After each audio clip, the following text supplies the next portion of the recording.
Pueden tomar sus lugares. En la página 3 tenemos el, la pregunta del Catecismo de Heidelberg. La pregunta 43 es 43ª pregunta. Ok.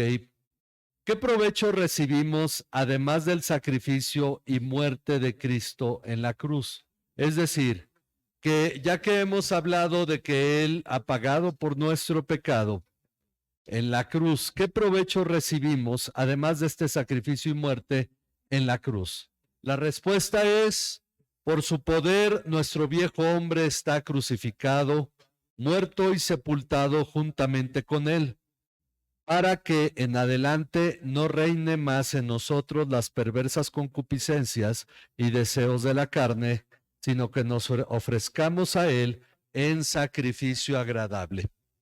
Lo que está señalando el pasaje es cuál es, a final de cuentas, además del perdón de nuestros pecados, que ya vimos en las preguntas previas, ¿qué otro provecho recibimos en este sacrificio y muerte de Cristo? Bueno, lo que nos dice es que de esta manera en nosotros ya no gobierna el pecado. Lo acabamos de leer, de hecho viene ahí 2 veces Romanos 6:6, lo que acabamos de leer en este pasaje que dice que nosotros, dice, sabemos esto, que nuestro viejo hombre fue crucificado con Cristo para que nuestro cuerpo de pecado fuera destruido a fin de que ya no seamos esclavos del pecado. Como dice el versículo 11, así también ustedes considérense muertos para el pecado, pero vivos para Dios en Cristo Jesús. En otras palabras, ¿puede el cristiano vivir separado del pecado? Sí. Un grave conflicto se da en cierta discusión a cierto nivel, es el hecho de que Lutero siguió llamando al cristiano pecador. Lo siguió llamando, considerando un pecador salvo por gracia, pero el asunto es que algunos señalan, bueno, ¿por qué Lutero hace esto? Porque si somos pecadores no somos salvos, y si somos salvos no podríamos ya denominarnos pecadores. Y empieza una discusión teológica donde él finalmente busca señalar que somos susceptibles de pecar, sí, porque el otro problema o el problema es irnos al otro extremo porque hemos sido llamados a ser santos. El final de todo es nuestra santificación. Lo vimos la semana pasada en 1 Tesalonicenses 4. Ese es el propósito de Dios, nuestra santificación. Entonces estamos en una mitad. Ya no estamos bajo el dominio del pecado, somos susceptibles de pecar, pero el propósito de Dios es nuestra santificación, lo cual no significa que no seamos susceptibles de pecar, porque yéndonos al otro extremo, pensando que somos santos, muchos han justificado muchas cosas, algunos han caído por ese exceso de confianza en que ya son santos y otros y se sienten derrotados, otros han justificado cualquier acción suya, aunque sea pecaminosa, como una forma de santidad. Ha habido mucho en esta vida. Lo que nosotros debemos tener claro es algo: mientras estamos en esta vida, somos susceptibles de tropezar, pero no es lo mismo tropezar que vivir tirados. Por eso pregunta que si perseveraremos en el pecado para que la gracia abunde. Claro que no, porque ya somos salvos y hay una cosa clara. La Romanos 6 en este capítulo sostiene el hecho de que el cristiano que es salvo lo es permanentemente. Sin embargo, por lo tanto, ya no puede vivir en el pecado. Y nosotros tenemos que considerar esto como una realidad. Somos salvos, esa salvación provino de Dios, es una garantía por la cual recibimos el Espíritu Santo como garantía, dice la palabra, de que somos salvos, habiendo sido salvos una vez. Esa salvación permanece, pero somos susceptibles de tropezar. Y por esa razón nosotros debemos de cuidar de nuestra alma, de no pecar. Ahora, esto es una parte, porque la siguiente pregunta no está relacionada con esta, pero es importante dejar clara. El pecado ya no gobierna, ya no manda. Podemos tropezar, pero ya no es pretexto. No podemos pretextar delante de Dios que no podíamos evitar el pecado, pero muchas veces es nuestro descuido. Por eso dice la palabra que velemos, oremos, porque el diablo anda como león rugiente buscando a quien devorar. Esa es la pregunta 43. La 44. ¿Por qué se añade descendió a los infiernos? Esta parte dentro de este credo de los apóstoles, que Jesús descendió a los infiernos, según se dice, se agregó posteriormente, porque ha habido discusión sobre si la Biblia sostiene que Jesús descendió hasta el infierno. Y finalmente es un tema que requiere su tiempo, pero algo que esta respuesta nos da es muy claro, de una manera nos señala algo muy importante. Dice, para que en mis extremados dolores y grandísimas tentaciones me asegure y me sostenga con este consuelo, de que mi Señor Jesucristo, por medio de las inexplicables angustias, tormentos, espantos, turbaciones infernales de su alma, en los cuales fue sumido en toda su pasión, pero especialmente clavado en la cruz, me ha librado de las ansias y tormentos del infierno.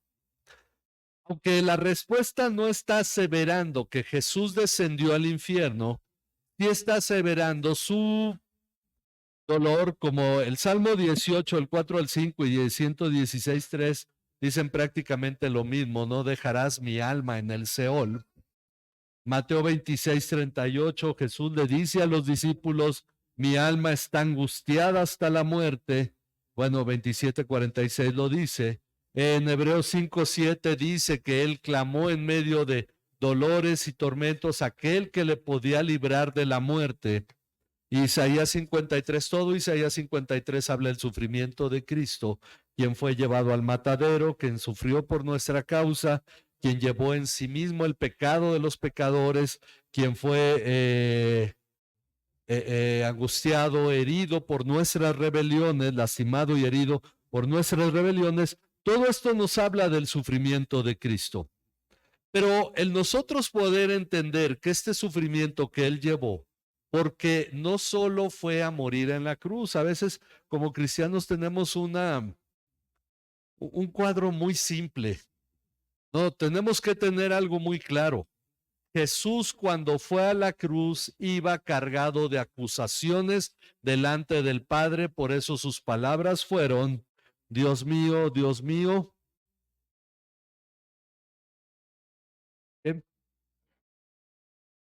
¿por qué me has abandonado? Porque estaba lleno de pecado. Cargó en sí nuestro pecado para pagar en la cruz nuestro pecado. No es solamente el cuadro de un hombre crucificado, esos hubo muchos, y no todos fueron salvadores y sufrieron igual que él, pero él sufrió todo el peso del pecado, sufrió toda la acechanza del diablo. Cuando él dijo, mi alma está angustiada hasta la muerte, uno podría decir, ¿cuántos encarcelados no sabían que al otro día los iban a crucificar? Y finalmente, como dicen, María Antonieta en una sola noche, estando en la Bastilla, todo el pelo se le puso blanco porque sabía que al otro día le iban a cortar la cabeza. Bueno, pero lo que Jesús llevaba era mucho más. Cargó en sí el pecado de muchos, de todos aquellos que son llamados a salvación. Por eso él dio su vida en rescate por muchos, como él lo enseña, y él cargó el pecado. Ahora, esto nos enseña que nosotros hemos sido librados de algo como esto, el tormento del infierno. Hemos sido librados de las ansias y tormentos del infierno. Todos los que van a ir al infierno no están preocupados por ello porque no creen que eso vaya a ocurrir. Pero del cristiano ya puede verlo. ¿De qué fui librado? Del castigo eterno. Por esa razón hay una cosa, miren, voy a ser sincero en esto y lo digo ahorita que están todos porque al rato suben los maestros. De cuando en cuando hay gente recordándome a mí que en la iglesia no nos gozamos tanto en el canto, que no tenemos canto como en otras iglesias y que llenamos a la gente de estudios bíblicos cuando podríamos dar otras cosas. Y es cierto, tendríamos iglesias más grandes con mejor música, multimedia, con más ánimo, etcétera, tener aquí un bonche de 20 personas en una banda y todo eso. Pero cuando uno piensa en estas cosas, uno dice, las iglesias que verdaderamente glorifican a Dios son las que se gozan en su palabra. Y como yo le he dicho a algunos, tú te puedes gozar en la música, pero si no te gozas en la palabra de Dios, medita si en verdad eres cristiano. Porque en la música cualquiera y yendo a una discoteca, yo porque soy de los, nací en el 67, pero la verdad es que en la música cualquiera se puede gozar. Pero el verdadero cristiano se goza en conocer la palabra de Dios, como dijo Jeremías, ¿de qué se ha de gloriar el hombre? De que me conoce y me entiende. Y entonces nosotros cuando hablamos de esto, es que podemos ver el panorama.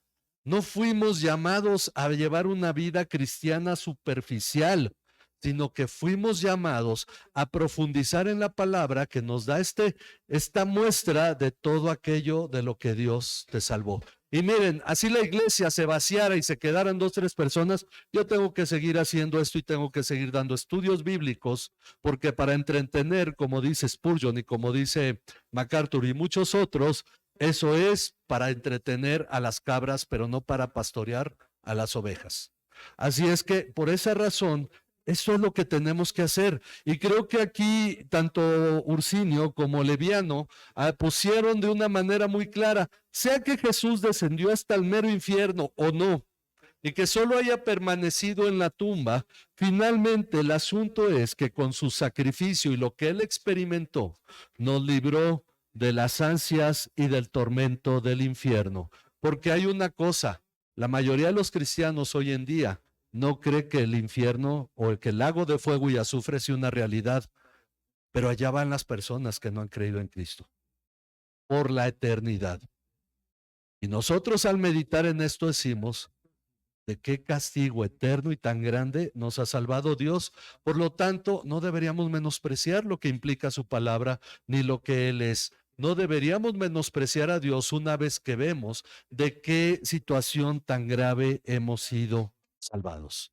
Así es que vamos a orar y darle gracias a Dios por ello, entendiendo finalmente que lo que estamos haciendo es crecer en el conocimiento de Dios y en su gracia por medio de la enseñanza de la palabra. Dios y Padre que moras en los cielos, te agradecemos por todo el cuidado y bondad que tú tienes para con nosotros. Te damos gracias, Señor, porque las cosas que llevamos a cabo, Señor, en esta vida, Padre, las podemos hacer ahora sabiendo que hemos sido librados de la muerte y hemos sido librados del castigo eterno.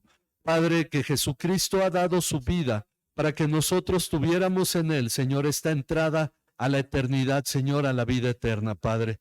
Te damos muchas gracias, Señor, por todas las cosas que en Cristo nosotros podemos comprender, de qué manera hemos sido llamados a santidad, Padre, de qué manera hemos sido nosotros llamados a no vivir bajo el dominio del pecado, el cual ha sido retirado sobre nosotros, y por eso ahora podemos descansar en esta vida, Señor, siendo sustentados por tu Espíritu Santo.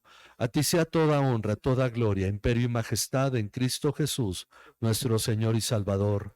Amén. Amén. Que Dios les bendiga, hermanos. Gracias a Dios por su palabra. Vamos a ponernos de pie y vamos al diezmo y la ofrenda, ¿verdad? Ok, entonces vamos y ahorita que ya tengan su diezmo, su ofrenda,